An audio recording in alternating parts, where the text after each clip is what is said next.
Well, the Association of Nigerian Refineries Petroleum Marketers has called on the federal government to grant amnesty to operators of illegal oil refineries and pipeline vandals in Niger Delta. It says if the request is granted, it will be similar to the presidential amnesty program for ex-militants who also operated in the country's maritime domain. The association suggested establishing a presidential committee to coordinate the process, including receiving repentant illegal bunkering operators, collating their data, rehabilitation, and mapping out programs for economic reintegration. According to the association, the proposed amnesty should see the government approve modular refineries for locals in oil-producing communities. Well, joining us now on Newsnight to look at this particular issue is Olabode Sowunmi, an oil and gas expert. Glad to have you join us on the program. Good evening. Well, the Nigerian refineries and petroleum marketers are asking government to adopt amnesty for artisanal refiners and pipeline vandals. And they're likening it to the amnesty granted the militants. Are they the same? And what do you make of it, by the way? Okay. There are not two scenarios that are the same. Yes. In fact, there's I think it's a Chinese or American proverb that says, a man goes to the water every year and takes his bath, but he only does it once because the water is not the same, the man is not the same. In simple terms, the circumstances, the timing, and everything that happened that led to the amnesty for the militants may slightly be different from what it is today. But that's on the political end. In terms of the reality of it, should amnesty be given to them? That's a judgment call for those to make that decision. However, there are some important things to look at in terms of the pros and the cons. So let's start with the pros. First of all, the people who want to do refineries have something that all Nigerians want and have something that favors progress. It's going to reduce environmental pollution. They are most likely now going to pay taxes. They are going to employ people, and definitely there will be finished product. That's on the positive side. However, on the other side, the cons is that running a business is totally different from what you do when you are doing an illegal entity. Because now they are going to have to pay for crude oil. They weren't paying for that before. They were siphoning it. Well, let's just say they were drawing from the nations yes, illegally. Let's just say they weren't paying for it. So now they are going to have to pay for it. They are going to run a proper business, which means that their books are needing to be transparent. They are going to subject themselves to taxes and all that. Then they need to bring out what is called the entrepreneurial spirit to make the business grow organically and to survive. Because entrepreneurship is a factor of production. Do people who initially had a mind that is not, that was almost criminal, can this suddenly change and become entrepreneurial? Those are factors to be considered. So that's why I said there are pros and there are cons. And very good points you've raised. So who is to draw this corollary? How will they be? Because in that news I just read, to help repentant, the word is repentant, operators into the formal economy. Ab initio means that these people were doing criminal activities. So are you encouraging criminality? That is one. And are these people, like you've pointed out, ready to come into a formal setup? Okay, I'm not an expert in law and political issues, but I can say this. The decision to grant amnesty is a political one. Yeah. And within the ambience of law, it is still within what government can do. Primarily because even when you put all the technicalities of law in place, there is something that is called the prerogative of mercy, which means that the man who is standing in as the chief executive can actually look at a case and say, truly, this man was wrong. This man did this thing. But for whatever reason, we want to invoke the prerogative of mercy and ensure that the man is forgiven. And that is also part of the foundations of our faith, because we are all supposed to be imperfect people who for one reason found mercy and all that. Who need mercy. Yes. So now, this is the point is that if they choose to do that, it needs to be a decision that is made on knowledge and awareness. When I mean awareness of possible consequences that it will come up with, either encouraging more people or the fact that these people can actually poison the system in the long run. That is a decision that leadership must make. On those who are now going to receive this message, to whom much is given, much is also expected. So it is also incumbent upon them and those pushing for them to let them know that should this be done, the jury is out. Because the natural thing will be that, no, these people, they won't be able to do it and all that. So they need to understand it's a lot more than just wiping your sins away. There is a responsibility Aspect of it. There's a very huge responsibility. Because it's one thing to do it unlawfully, as it were. Yes. Is another thing to do it lawfully. Are Totally. you ready to abide by the rules, pay the tax like you have said? Yes. Because some people prefer to do it illegally because they feel they can. But the Executive Secretary, Nati, interestingly, he says harmonizing and backing modular refineries will reduce or eliminate pipeline vandalism and hinder revenue loss. Because I want us to look at both sides. I mean, this is coming from it. That is on the surface. But in reality, people don't just change. You know, there's an assumption that once they integrate them, they will become like the rest of society. It doesn't quite work like that. You see, there's a proverb in my place that says, any amount that a thief sells a stolen property is profit. In other words, at the time that they were not paying for crude, whatever they do, however they manage it, whatever they come up, is profit. Refineries in the oil and gas industry value chain are low margins. They are low margins. It's part of why even Dangote refinery is struggling. So the fact of the matter is that You said are low margins? Refineries are low margins. Well. Refineries in terms of profit Okay. that can come out of it, they are low margins compared to the rest of the industry. So refineries all over the world, they do struggle.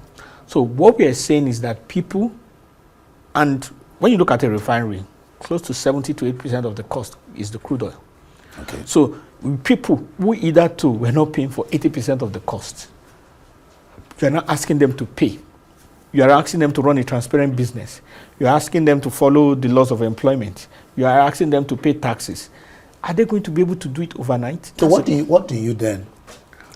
do you sincerely think? How can we? Because on the surface, yes. So what I done, it might make economic sense. yes, Because you can bring them into the system, stop environmental degradation, have more oil instead of importing. Yes.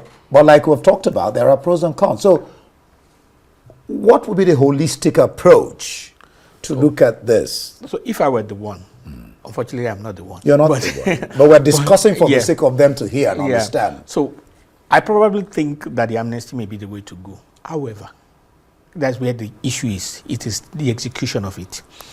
These people need to first of all be separated and not be integrated directly. Yeah.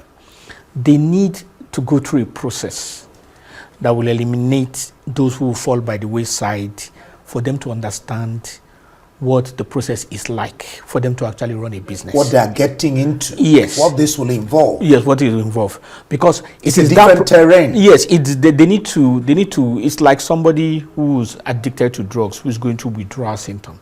It would be foolish to just assume that simply because the drugs have been taken away from the person and the person pushed to society, the person just becomes normal. No, it doesn't work that way. He has to go through the withdrawal process, through all those things, and then when he now starts to become more normal, they gradually return the person back to society. So these people need to go through a program on what it is like to run a proper business that doesn't run foul of the law.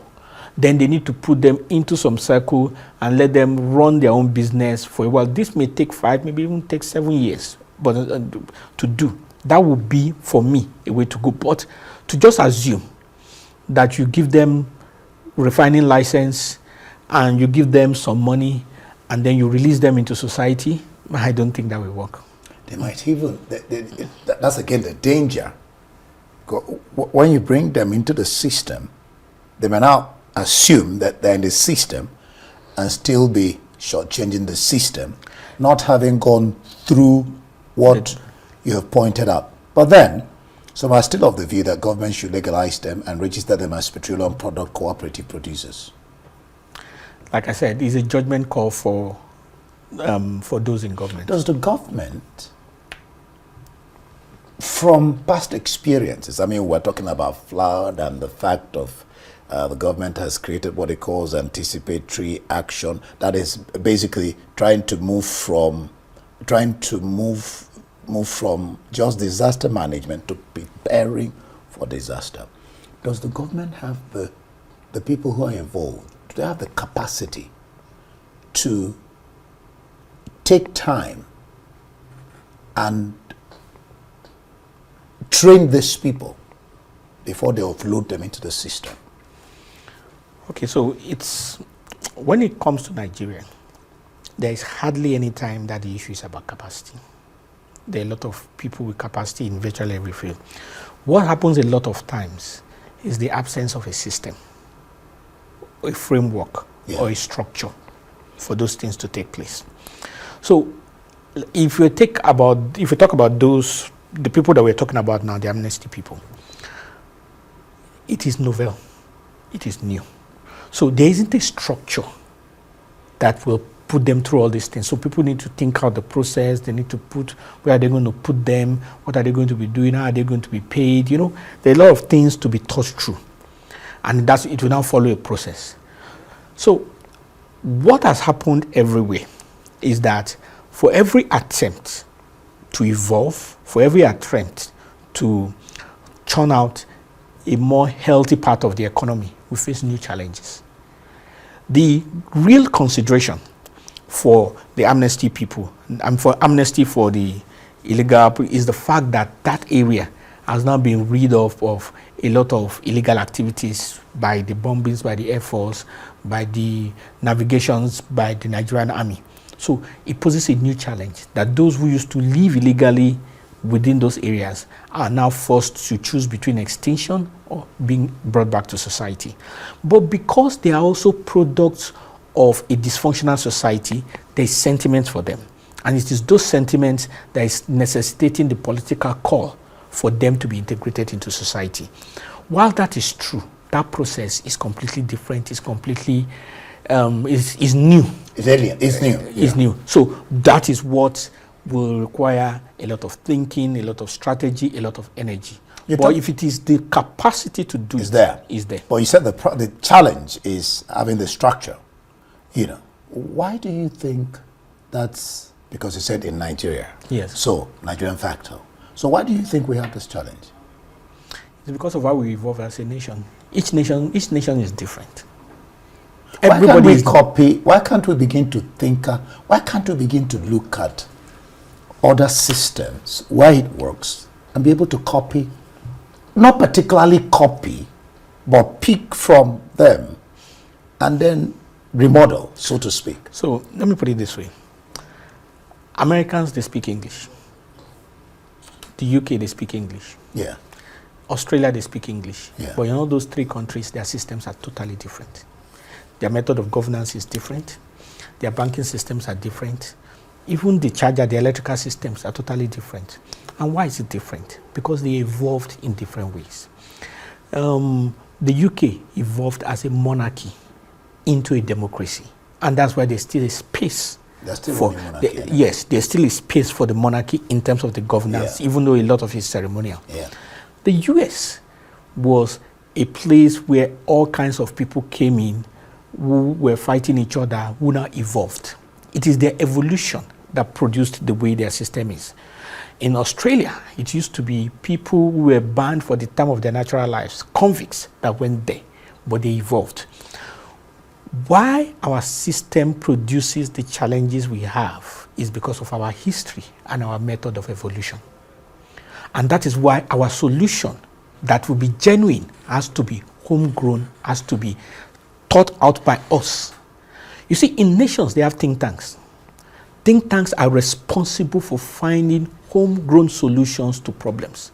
Rather than we having think tanks, we have people exerting their energy on social media, abusing each other. So what we need to have is an introspection where we will think about our problems. There is nowhere in the world where they have the kind of challenges of these artisans in terms of illegal refiners like we have. Yeah.